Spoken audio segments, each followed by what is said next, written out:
Hey guys, welcome back. Game with Priesty, Newcastle Jets in the EFL. 3 games remaining, so this will be our season finale. Third in the league, 2 teams above us, Hartlepool and Bradford City, the Bantams. Hartlepool, we have a game in hand on them, and wouldn't you know it, we're playing against the Bantams, McDonald Jones Stadium. Let's get this thing on. But after 12 minutes, I would be regretting that as they just go straight through the middle. Beautiful finish. And we're 1-0 down.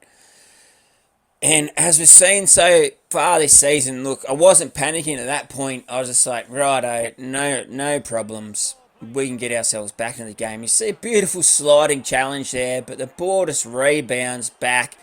They play it back into his feet, and it's 2-0, and I'm just like, this is not going to be my day. And you see the bottom right-hand side of the screen there. I only just noticed it on adding the track here, that I actually slid a slider up to attacking. I didn't realise I'd done that in-game. As you see the Bantams go 3-0 up, and I was just thinking, this was the chance.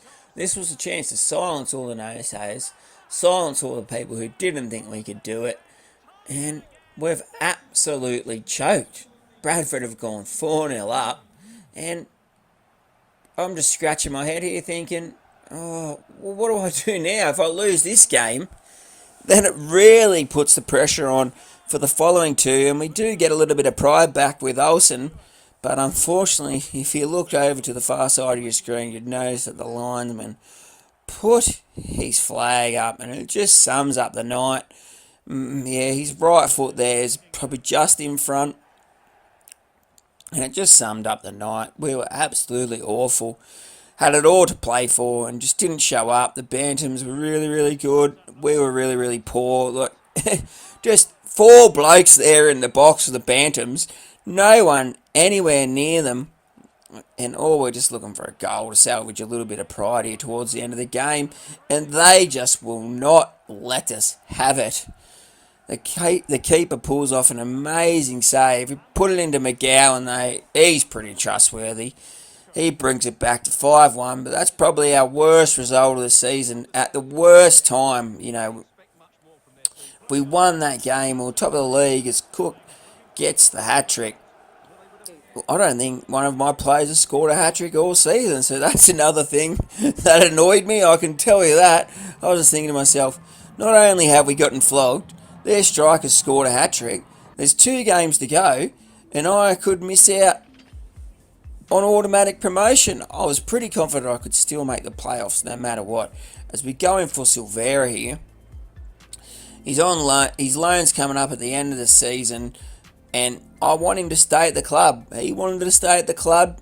You could see how much he's grown this year. They wanted 2 million, but we just didn't have it in their account. I tried to trade Boomel because Boomel, his stats have actually gone down. So I thought, we'll give them Boomel, we'll give them some cash, but they didn't want a part of it. So unfortunately, I can confirm Silvera will not be back for next season, unfortunately, as we move in. And you know how much I hate these. You know, I'm not the type to say FIFA's scripted, but I think we've had maybe one good result from after doing a pre-game press conference. We're up against Harrogate Town, like I said in an early episode. You can see us there. We're in 6. We could miss out on the playoffs altogether. Yeah, I did a career mode with Harrogate Town last season off camera, and they must have been unhappy at me for leaving them here because they started the game and they're just tearing us to shreds. I do like the Harrogate jerseys, the yellow, bit like the Wellington Phoenix in the A-League. I think the Phoenix are everyone's second club in the A-League. Could you confirm that down in the comment section? I think everyone loves the Phoenix, has them as their second club. You know, it's so hard for them being in New Zealand every second week, you know, the travel. And they were amazing to, you know, just to keep the A-League going last season. The things that they did was really amazing. And we're so lucky to have them in the comp. I remember the first New Zealand team, the New Zealand Knights. Oh my God. What a woeful bunch they were. And I remember in the second, so we had Richard Money as the Jets manager in the first season of the A-League, and the football wasn't brilliant, although we did have the king himself, Alan Picken, playing at centre back. I think Ned Zelic was our marquee signing. But yeah, the football wasn't brilliant under Richard Money. We made the semis. We got knocked out by the Mariners, who went on to make the grand final, only to lose to Sydney Bling FC. But in the second season, we had they brought in Nick Theo to manage the club. Big Constantine brings in Nick Theo, and so that didn't go well with Liam Reddy, who had him as a coach in the old NSL with a Parramatta Power, and I think he punched him or something. Well, they got into a blue, so we let Liam Reddy go. We got a replacement goalie, but I think we went 7 or 8 games without winning under Nick Theo, and the final straw was we lost the New Zealand Knights at home. And I can just remember we're just standing in the crowd, and we're just singing, "We've lost that winning feeling. Oh, that winning feeling, and it's gone, gone, gone. Oh." And you could say that about the Jets right now. With 3 games to go, as you see there, Boomel has had the most score involvements of any person in EFL League 2. We've lost the winning feeling, and now this is an absolute must-win. If we lose this game, we might not even make the playoffs, and it's against one of our promotion rivals in Salford. And early into the game, Jacko, as he's done all years, had to come up with a big save. And, I tell you what, Salford were all over us the first 20 minutes here, but we get a little bit of luck. Ball ricochets to Boomel. He's one-on-one with the keeper on his left beat, and he just hammers it into the top bins. The King of Cameroon. I cannot describe to you how excited I was at that point. And I was just thinking, yes, here we go. We had a bit of luck. Our season, it's on the line right here. But, oh my God, talk about an absolute disaster. What a calamity that was. 29 minutes into the game, and we've just given them a goal back. Some absolutely horrific defending, and then they storm into the box, the skipper low, no one around him, and some miracle he's put it wide. So if 40 minutes into the first half, we have the goal kick, we knock it upfield, we give it straight back to them, they knock it around amongst themselves, we win it back, we knock it down long, and Silvera wins the 50-50, plays it through to Olsen, one-on-one with the keeper, sweats across, the King of Cameroon, most scoring involvements in the EFL League, and he's come up big when we need him the most. Knew his favourite son. Oh my God, the relief. He storms through into the box. Oh, late in the second half, the sealer that could have been, and he's missed. And hopefully you can feel the emotion as I'm doing this commentary here, because I was absolutely feeling it with 10 minutes to go on the volley. They miss. And we win 2-1 against Salford. And I'm just thinking to myself, that's fantastic. We've locked up a playoff spot.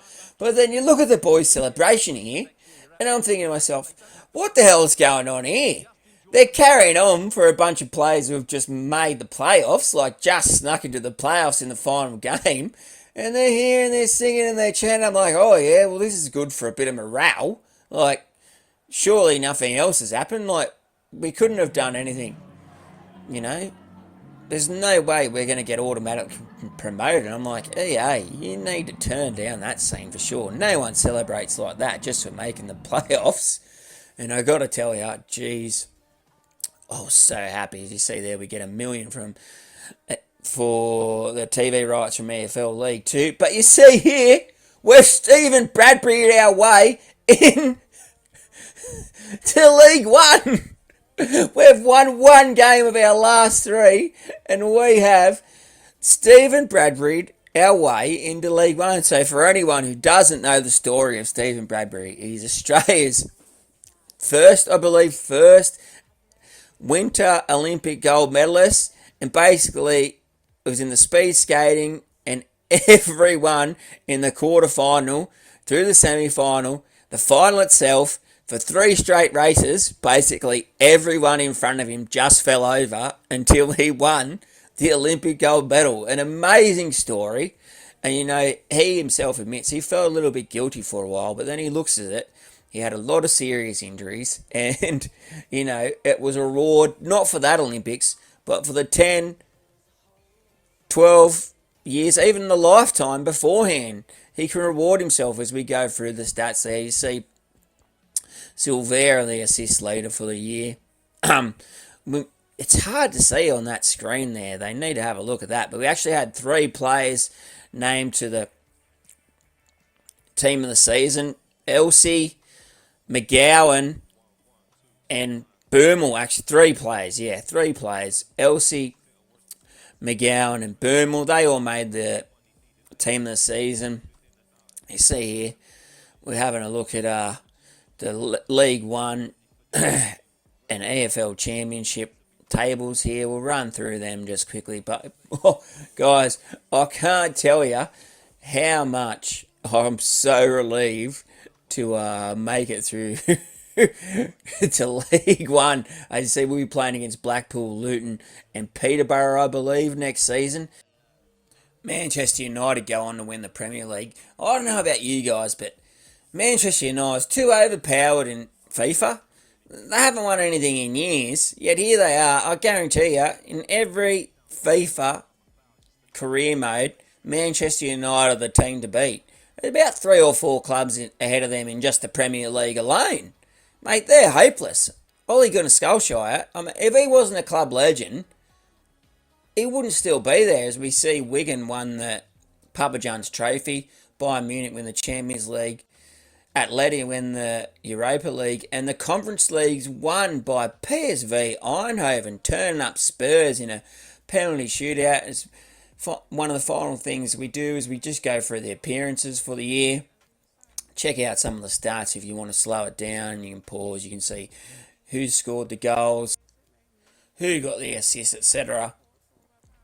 And I've got to tell you guys, I'm really looking forward to next season. Hope you guys enjoyed this season as much as I enjoyed creating it. I know not many people watch, but I love sitting down with the family. We watch it every day. And I'll see you guys next time.